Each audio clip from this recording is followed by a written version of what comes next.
This episode of White Coat Warriors is brought to you by Delta G Ketones. Whether you're on the front lines of healthcare or hitting the gym, Delta G Ketones provide you with the clean, sustained energy you need to perform at your best cognitively and physically. To experience the benefits of the exogenous ketones, visit deltagketones.com and use the code WCW20 at checkout for 20% off your order. That website again is Delta G Ketones, DeltaGketones.com. Now on with the show. The views expressed by myself and the guests of this podcast do not reflect the official policy or position of the U.S. Air Force, Department of Defense, or the U.S. government.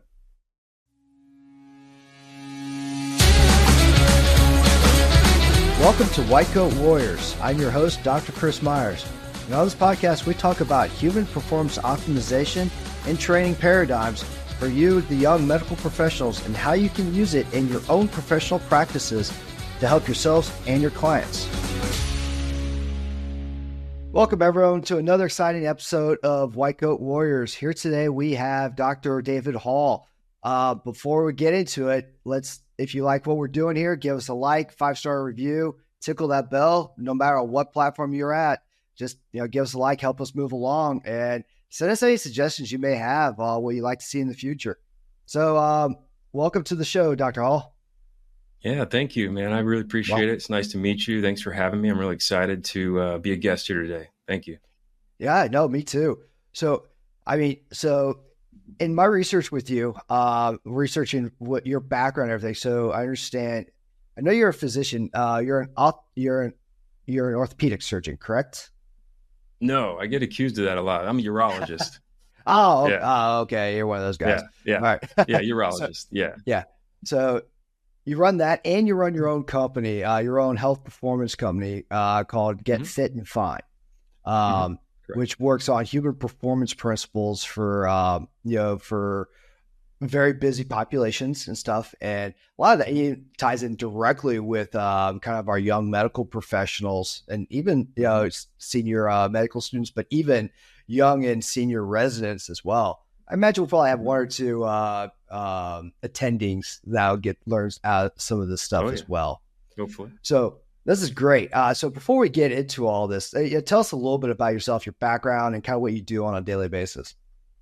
Yeah. So, I'm a board certified urologist. I've been in practice almost 12 years. It'll be 12 years this summer. Excellent. And absolutely love urology. Fell in love with it in med school.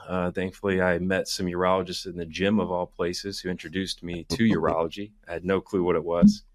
And after trying a lot of other specialties, I fell in love with urology. It was just fascinating to me. And so been doing that for 12 years. And I spent a lot of my time in the men's health space. So treating a lot of conditions like low testosterone and erectile dysfunction. And so I've always loved fitness and nutrition and human optimization concepts personally.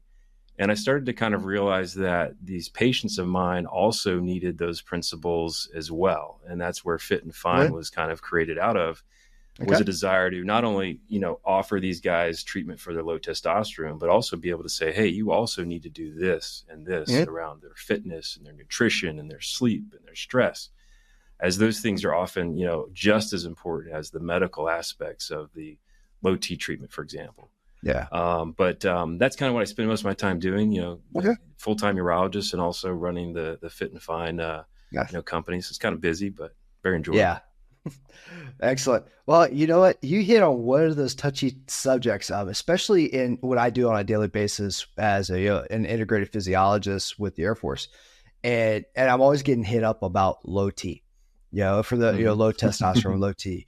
So if you don't mind, let's take a few minutes to kind of talk on this, because this is definitely this is a subject every medical professional will get touched upon somewhere in their career. And there's a lot of fallacies involved with it. So what can you talk to us through is maybe a really quick background, the medical diagnoses and common ailments that cause low T that can be treated, without, better living through chemistry. Yeah, I mean, I think it's kind of evolved over the course of my training even. I remember in residency, it was pretty much a strict cutoff when you look at labs and what the lab values show, Hmm. right? And so Yeah. there really wasn't, at least in my training, a concept around, well, a 30-year-old guy shouldn't be expected to have the same quote unquote normal level as an 80-year-old guy, but that's kind of Hmm. what the lab data suggested at the time. And so I think now I've gotten better at really looking at not only symptoms and really diving into are the symptoms from a testosterone deficiency, but also looking at the guy's age, right? So He'll, knowing a 30-year-old should have a very different testosterone level as a guy that's 50 or 60 or 70, and using those age specific ranges have really, I think, revolutionized the treatment. And okay. it's still, like you said, kind of controversial. I think even in the urology community, the AUA, the American Urology Yeah. Association, has a cutoff that they use in their guidelines, but at the very bottom there is an asterisk saying, hey, by the way, this may not apply in every scenario. And I think that's where the caveat Okay. really is important, and that you can't look at a guy who's 30 and has a testosterone of 350 who's Hmm. very symptomatic and say he's normal just because the lab range is technically in the normal range. Hmm. So I Okay. think that's really important. And so that I see a lot of guys who are told repeatedly that they have a normal testosterone, but for their age, it's extremely under where they should be. And that's Okay. where you can start to then work that up and dive into things a little bit more and work toward hopefully, rectifying that or treating that. But you'd asked about conditions, and I think just Yeah. generically speaking, especially in the medical community, diet, exercise, sleep, all of those generic things, they're not even medical conditions, but lack of Yeah. sleep, Trifecta. horrible for testosterone. Yeah, Yeah. it's a trifecta. Yeah. Stress, horrible for testosterone, and then a diet, right? Yep. Sugar. Let's just take sugar, for example. Sugar, I mean, there's plenty of studies, you probably know these, where a decent amount of sugar intake can really drop your levels to castrate levels for hours. So if you Yeah. think about a guy who has a donut and a Pepsi for breakfast, I mean, he may be castrate for the most of the morning, right? So these concepts really aren't mainstream, but they're super Hmm. important. So Yeah. I think first and foremost is trying to optimize some of those things, in addition to then obviously working up other potential medical conditions. But obviously in medical training, diet, stress, and sleep is one of those things that's, at least where I come from, wasn't talked about Still isn't. at all. I, Yeah. yeah. I mean, it's, I wasn't too far ahead of you. It was some of the courses I had to take, even though I'm not an MD. A lot of the courses we had to work with are, in the medical school, with going through some of those courses, they would spend a day, just one day that would cover nutrition and human and exercise physiology. Right. And Yeah. so I know a lot of the courses are getting better at it, but yeah, it's interesting that you talk about that trifecta, which we've actually Mhm. touched upon on this for this season several times inadvertently. So it's really neat how it keeps rearing its head, and Mhm. it's the nexus of so many pathologies. Mhm. And starting off, with our medical professionals, it's such a young career. They're Mhm. already exposed to it much earlier on than they should be. And Mhm. the one of them that always keeps coming up is sleep. So, Yeah. and I Yeah. think this is probably the fifth episode in a row now that we've talked about sleep at some point, without even planning about talking about it. And I hope that drives home the point on the importance of sleep when it comes to just anything you do. How do you're a very busy gentleman right now. Again, Mhm. fully, you're a practicing physician and you run your own company. When do Mhm. you find time to sleep? Yeah. Well, I mean, you have to be strategic, right? And so I Okay. think where I come from, not even just my training, but my family background, sleep was never Yeah. really of seen as much value, right? I think naps were Okay. seen as maybe a sign of weakness. I remember in residency, right, being told, hey, your post call, just suck it up. You don't need a nap, just keep going. Why would you sleep, right? You just stay up. Mhm. So there was definitely a framework around seeing sleep as not really golden when it actually Mhm. truly is golden. Okay. But for me, I mean, I think there's several things that, and I've gotten better in the last maybe 5 to 7 years. Before that, I'll admit I was pretty bad about it too. I would Okay. sacrifice sleep. I think as we get busy, it's one of the first things to go. Mhm. It's easy to just say, I'll stay up later, get up earlier, right? That's the easy part of your schedule to Yeah. adjust. But it's probably the worst part to adjust. But I think for me, just as far as ensuring I sleep, an adequate number of hours, and I try to Mhm. no less than 7. I honestly feel Good. better at 8 at night. Mhm.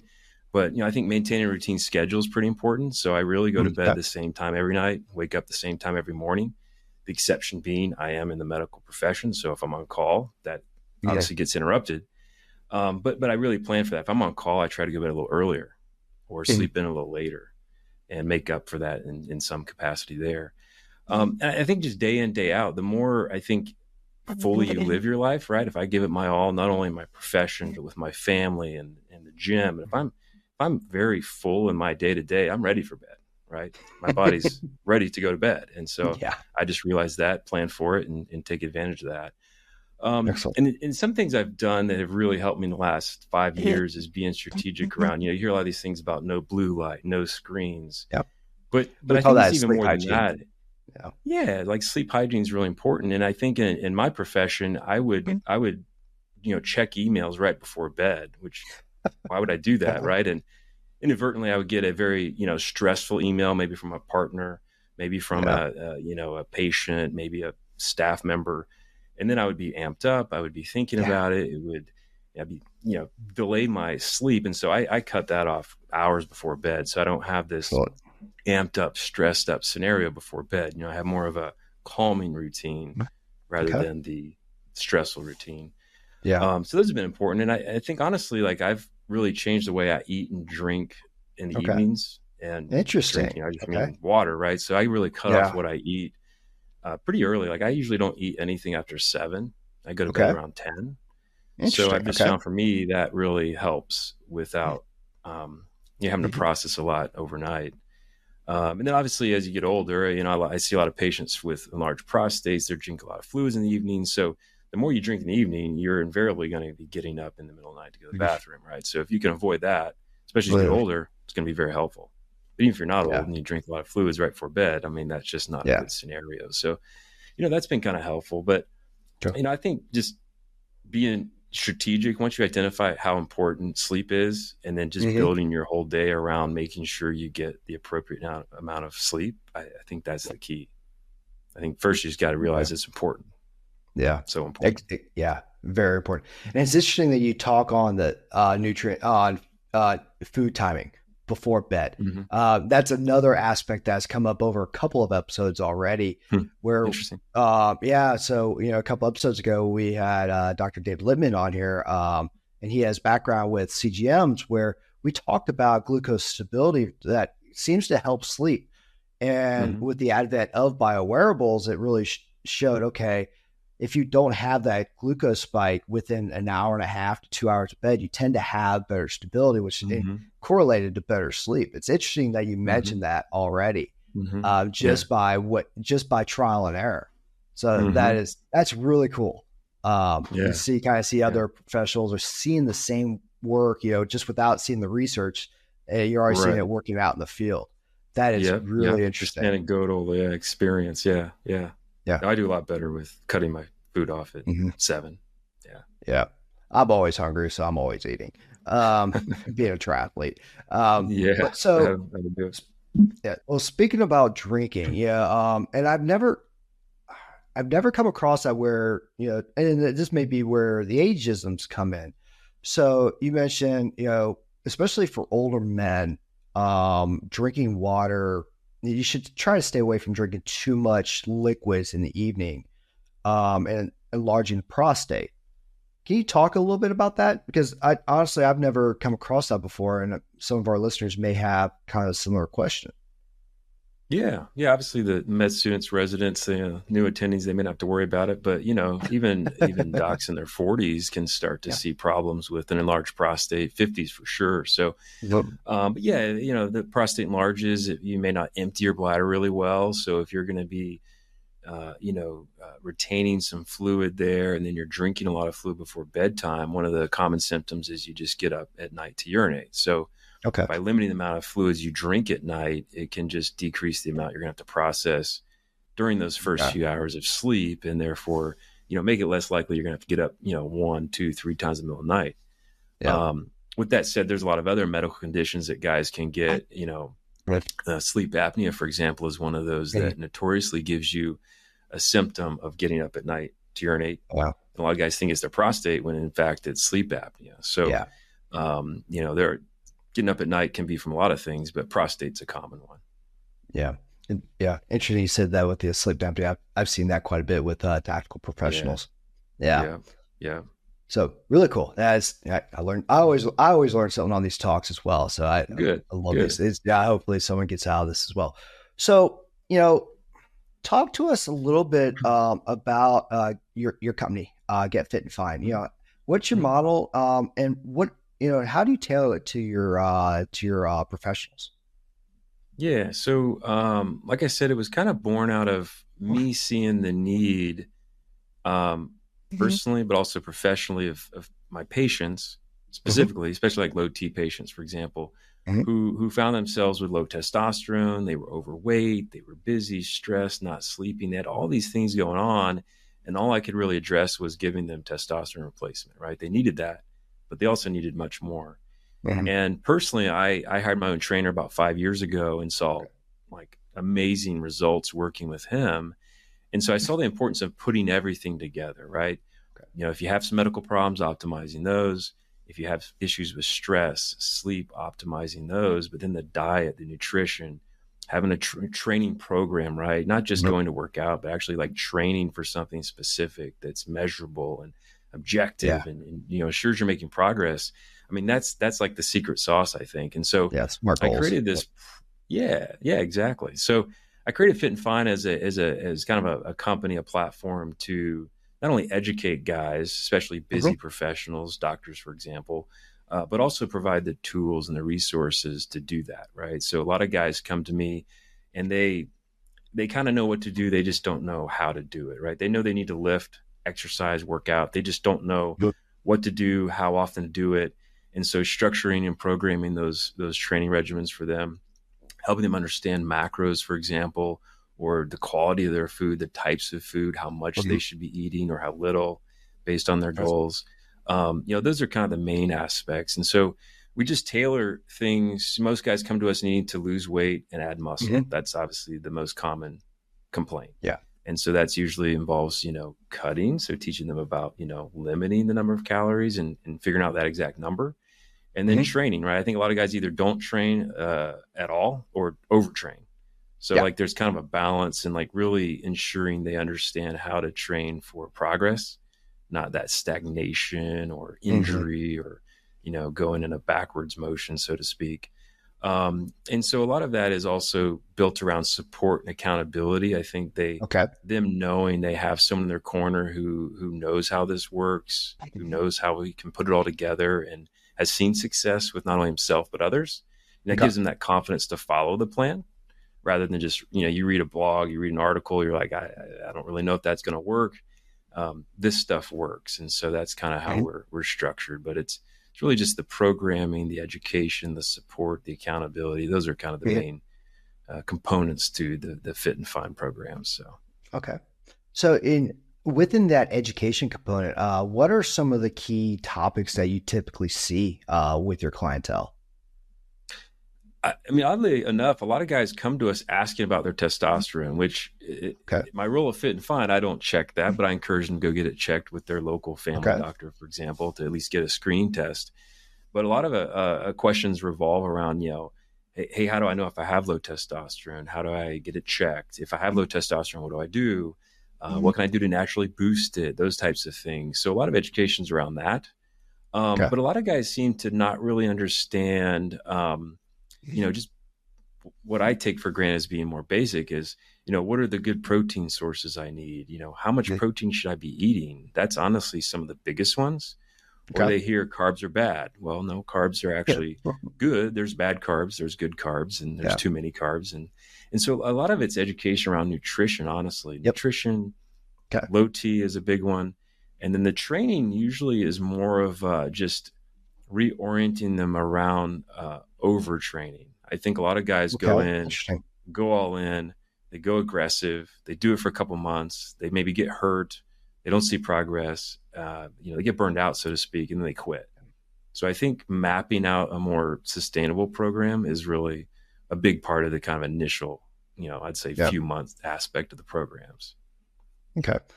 So yeah, so like pacing is like, try to Hmm. modulating that intensity, undulated throughout the training plan Exactly. throughout the weeks, and recovery time. We hate recovery times. Oh, Yeah, yes. but that's Yeah. where the progress is made. Yeah. It's interesting. I'm glad to see that you're seeing. I'm glad to see you're addressing those. That's Yeah. amazing. And that's Yeah. You honestly mentioned good.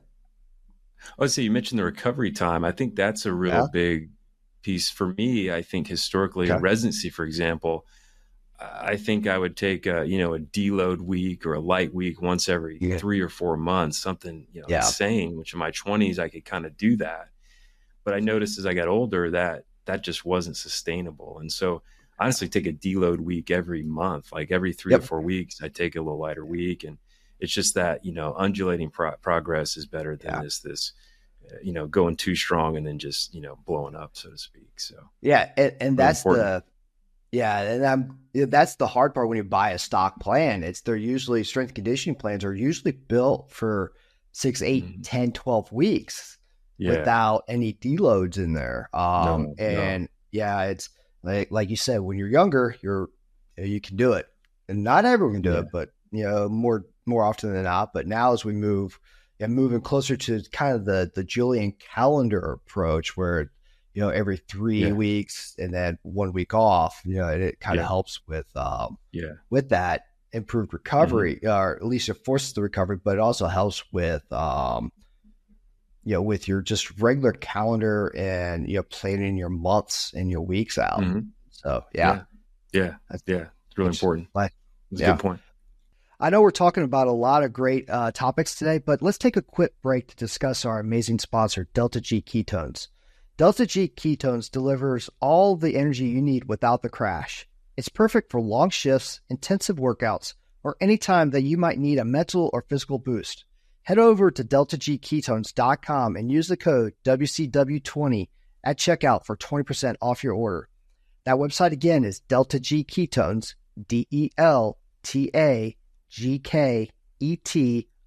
DELTAGKETONES.com. And now back to the show. So, what are some of the techniques that you teach for deload with your professionals? Honestly, usually we program them so each week Okay. they're at least initially, typically, let's say week 1 through 3, they're Mm-hmm. slowly increasing the weight of Mm-hmm. each exercise they're doing, but they're dropping the Yeah. reps. And then Okay. usually that fourth week, let's say week 1 through 3 is slowly progressing through that. Week 4, Yeah. they'll go back to basically the weight they were doing the first week, Okay. but they'll drop a whole set from each of those exercises. Yeah. And that's Okay. kind of how I approach it. So I know Nice. you can often go a lot lighter. I There's know many some different people approaches. deload, yeah. So that honestly has worked for me really well the last 5 years. I've loved that, Excellent. and so it seems like a lot of guys that it's enough of a deload to get that kind of recuperation, Yeah. but it still is challenging enough they don't feel like they're just not doing anything. I That's think so. I yeah. like the balance there. That's kind of how I Yeah. approach it. It's simple and it's elegant. It hits the two goals: recovery, Yeah, but you still feel like you're doing something, so you don't feel like a exactly. slug. Yes, yeah. So they still feel like they're making progress. Excellent. So, within all this, so this all seems to be kind of a nexus of everything you've learned through your professional career now. Um, let's kind of take it back a little bit to, young medical student, Dr. Hall, young resident, Dr. Hall. What were some of the, what were some of the early mistakes that you made? You did mention, sleep at one point. What were some of the other actions that may have kind of limited your professional performance, kind of Mhm. in your early part of your career? I think in residency, I'll go back to the importance of the deloads and the rest and the Okay. recuperation. I actually ruptured Okay. my pec. I don't know if you said you've Ooh, been following a little bit. So in yeah. residency, I was going hard, going strong, lifting You're like, heavy, lifting 5, 6 days a week, little rest. Obviously, as a resident, I wasn't getting much sleep. I was probably stressed, not eating quite yeah. the way I probably should have. And, month after month after month, I ruptured my pec and it was a Okay. disaster. I had to have surgery and a long recovery. And Okay. so that that really woke me up to the fact that I wasn't invincible, right? I think Mhm. a lot of us in our 20s, we think we're invincible, especially I think in the medical field, Yeah. right? You're a gunner. You're just going hard, going strong all the time. And especially in Yeah. the surgery world, you're kind of expected to do that. Hmm. And so that was a huge mistake, just thinking my Yeah. body could just keep going. Hmm. And I think as I've gotten older, I've gotten a little more wise to know Okay. that, you need the rest, you need to pace Yeah. yourself. And that's a physical example, but I think it Right. goes with the entire professional, Okay. aspects to a physician's career, early training. Um, I think sleep too. I mean, I would take, a lot of call in residency. That was kind of expected. I think it's gotten a little bit better over the years, but it's still a Okay. lot. And I Yeah. think some residents would go home and sleep, and I'm like, hey, I have a day off. I'm not going to miss this. I'm going to stay up all day. And, I Hmm. think in hindsight, that was probably not a wise decision, right? I should have Right. probably slept more when I was able to. Hmm. I think I mentioned earlier, I really thought naps were kind of a joke. Like, why Yeah. would you do You that? did. But, Mhm. napping is really important. I mean, I think, had I taken more naps throughout residency, I think that would have helped, just, you know, uh, endurance and mental state and probably Yeah. my physical health too. And Okay. I think those were a lot of the biggest mistakes, is just thinking I was invincible, not Okay. resting, not pacing, just going too hard, I think. Okay. Uh, Cool. Yeah, and within that, so you met in this part in the beginning of our conversation, you mentioned stress a little bit, and that's the one thing we've not touched base on. So, how did you how did you deal with the stress? It was probably lifting. How did you deal with stress as a young resident senior medical student? yeah. So interestingly enough, I love med school. I thought med school Okay. was it was stressful, but it was nothing like residency. So for any med Okay. students, and not to scare them that residency is going to be the worst, part of their life, but for me, it was much different than med school. Okay. So med school, there was a lot of flexibility in my schedule. I still felt like I had enough free time to do other things than just work Okay. all the time and take Hmm. call all the time. But once I hit residency, I mean, that was extremely stressful for me. Okay. I'd never seen anything like this. I was a resident, and that was all that defined me, and that was it, for Okay. 5 years. And so, yeah, lifting was very important. I commented on someone's post on LinkedIn not too long ago, who apparently she would sneak off to the gym to work out when she could, and I thought I was the only one that did that. I would literally Yeah. do that. If there was a break, I would go Yeah. lift and go exercise and Nice. just let off steam. And for me, that was really important. Okay. And I just try to stay active. I would take the stairs, and I think activity, just in general, just in hindsight, was actually a way to really clear my mind and Okay. just decompress. And I didn't actually realize I was doing it for that purpose, but I think Yeah. that was for me one of the biggest purposes. And my wife and I, at the time, we would, you didn't get much vacation. We got a few weeks a year, I think, which was Okay. great back then. And so we would always plan to, do something nice Okay. have an intentional plan, something to look forward to. So that was really important, right? Okay. You go through these 3-month rigorous spurts and then have something really nice to look forward together. So, Yeah. always having, I guess, hope for something in the near future to enjoy when your day to day wasn't always that enjoyable was Interesting. really important for our stress management at the time. So, Yeah. Love it. So do you continue kind of the same practices now, or have you picked up some other techniques that you kind of implement these days? yeah, I mean, I think back then, I think in med school, college, residency, I think mental health, mental wellness wasn't really ever talked about, or it's Uh-huh. definitely much more talked about now, which is really good. Okay. Burnout, I don't even remember hearing that term ever back then, Yeah. right? I mean, now you hear about it because it does Yeah. happen. I mean, I saw people burning out, but I didn't know that's what it was, right? I didn't know that Okay. actually was a thing. So I think just over the years, I've become more diligent about, paying attention to, little things. And it might be, what am I feeling today? Right. So a lot of people call this Mhm. mindfulness, I guess, which Yeah. I guess that works. So just be more mindful about how I feel, what's Okay. causing me to feel that way, you know, just being intentional about how I think and do things each and every day has been really helpful. Mhm. for me in like managing stress. Yeah. And I think, setting boundaries, I think I used to think, or I should say I did used to think that you couldn't have boundaries as a physician, right?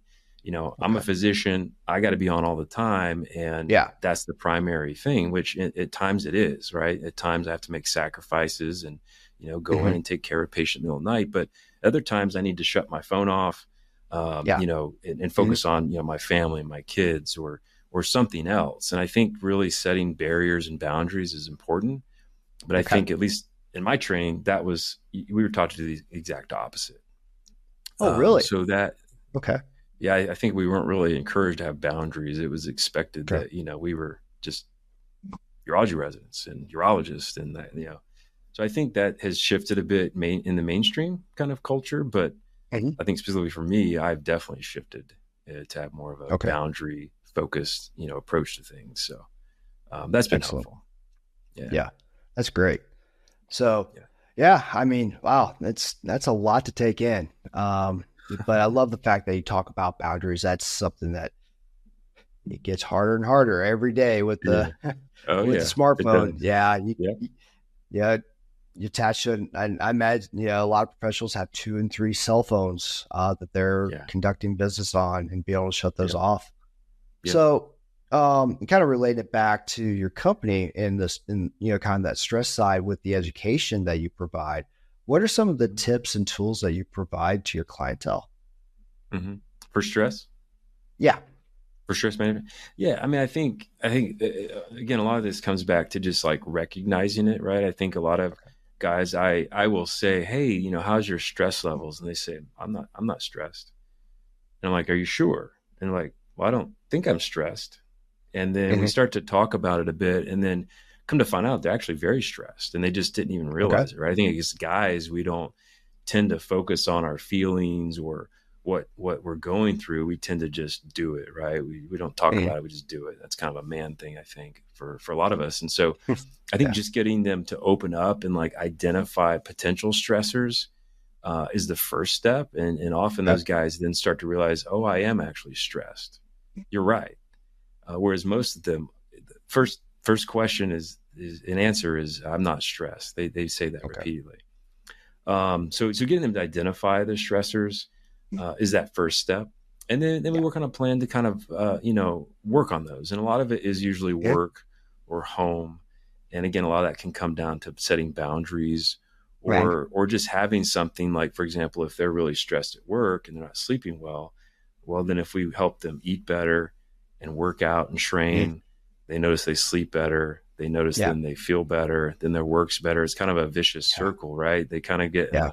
in the wrong circle, going the wrong direction. We get them going in the other direction. And it's all kind of tied together, and Yeah. each improvement helps the other. So, Exactly.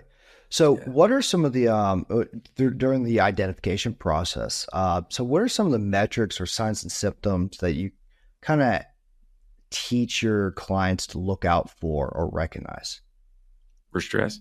Yeah, I mean, I Yeah. think sleep's a big one, right? So, getting to Yep. quantify the number of hours of sleep, you know, do they go to sleep very quickly?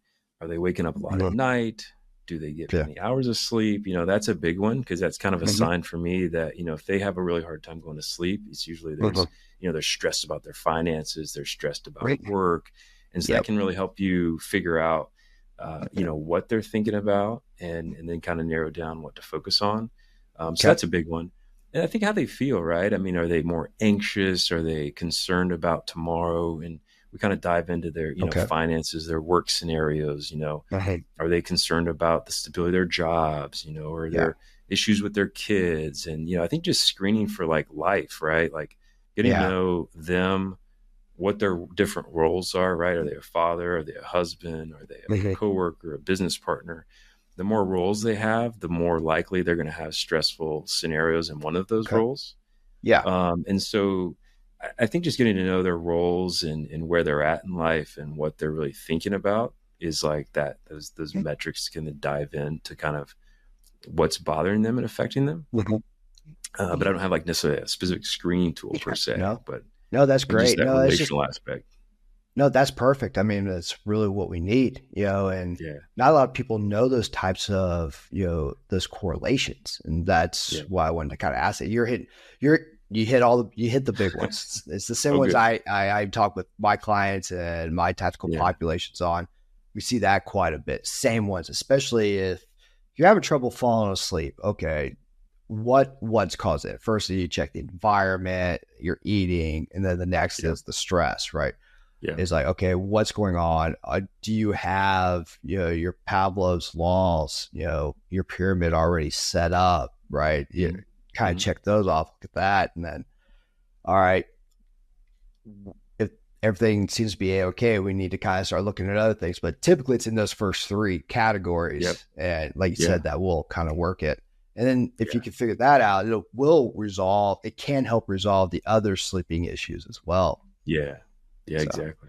it's great. Yeah. It's all Yeah, connected. All connected. yeah. Yeah. Like one of the is controlled breathing. You got your box breathing, you got your 4x7s. Those are big ones that we teach. Hmm. Just with the population I teach with my clients as well to kind of help calm down, Hmm. improve the parasympathetic Hmm. system. I have that take over, and yeah. Yeah.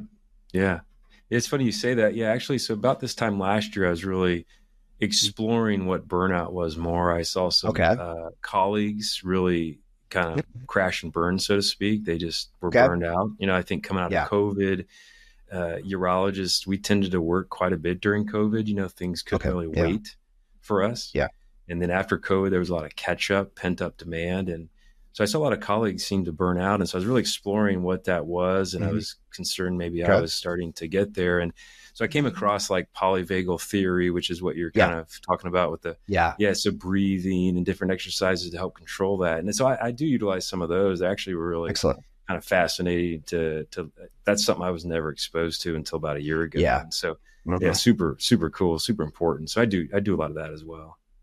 Yeah. It's helpful. My first introduction to it came across so when I was working with a couple of SEER instructors, and they taught me the box breathing, and Hmm. that really helped. But yeah, like you said, I Yeah. learned the 4 seconds in, 7 seconds out Hmm. for the, for getting ready for bed.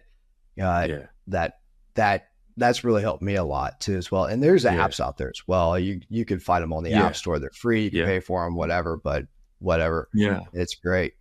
I think for our like med students and residents, Sure. that's not something we were ever trained in, but I Yeah. think it should be like a core Mhm. element of like medical school training, Yeah. residency training, like that.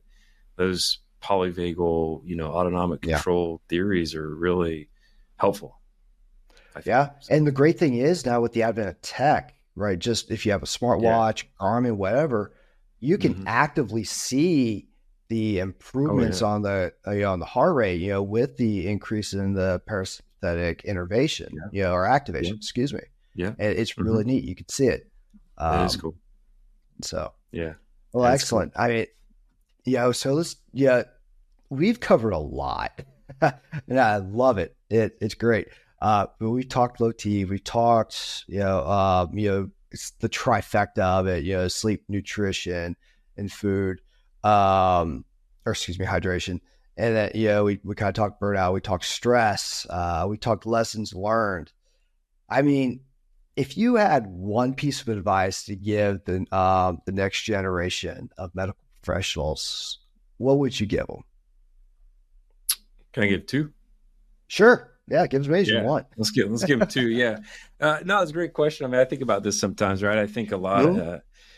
retrospectively, right? What do I wish I would have known, or how could Mhm. I have done things better, right? The Yeah. old me, and I think, and this would be great for med students and residencies are learning, is just be curious, right? I think in especially my residency, it wasn't always conducive to being as curious as we probably should have been, right? Questions weren't Okay. always maybe welcomed, or you'd ask a question, the answer kind of made you think, I probably shouldn't ask another question. It just wasn't a very conducive environment for being curious, which the whole point I'm there is to be curious, right? So, Right. regardless of your environment and regardless of, I think, the situations you're in, whether that be a classroom or a Yeah. clinic or a surgical suite, just be curious. And I think Mhm.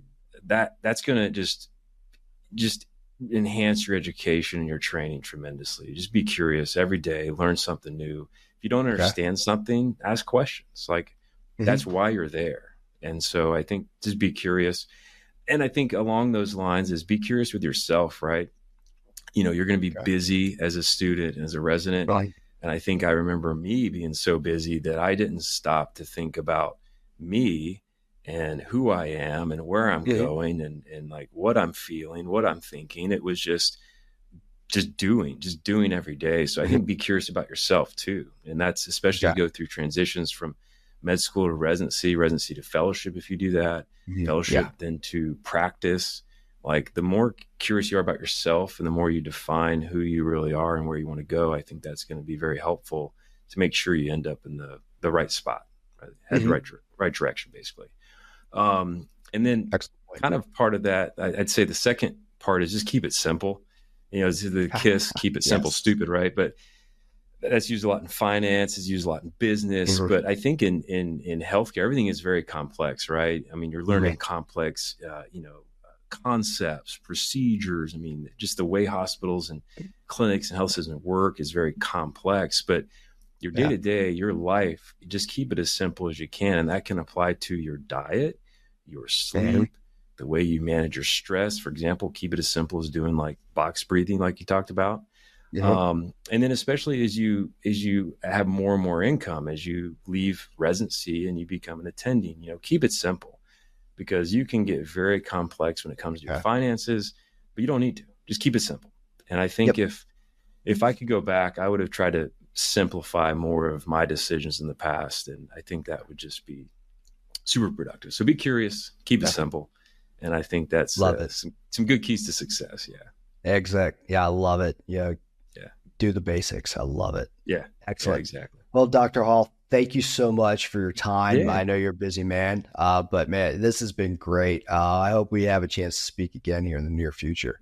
Yeah, I hope so, man. I appreciate it. Thanks again for having me on. Appreciate it. All right. Thank you. And to our audience out there, thanks I hope you enjoyed this episode.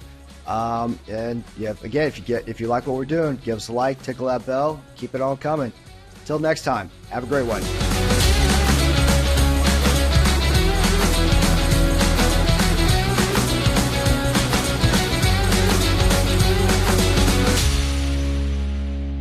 The views expressed by myself and the guests of this podcast do not reflect the official policy or position of the U.S. Air Force, Department of Defense, or the U.S. government.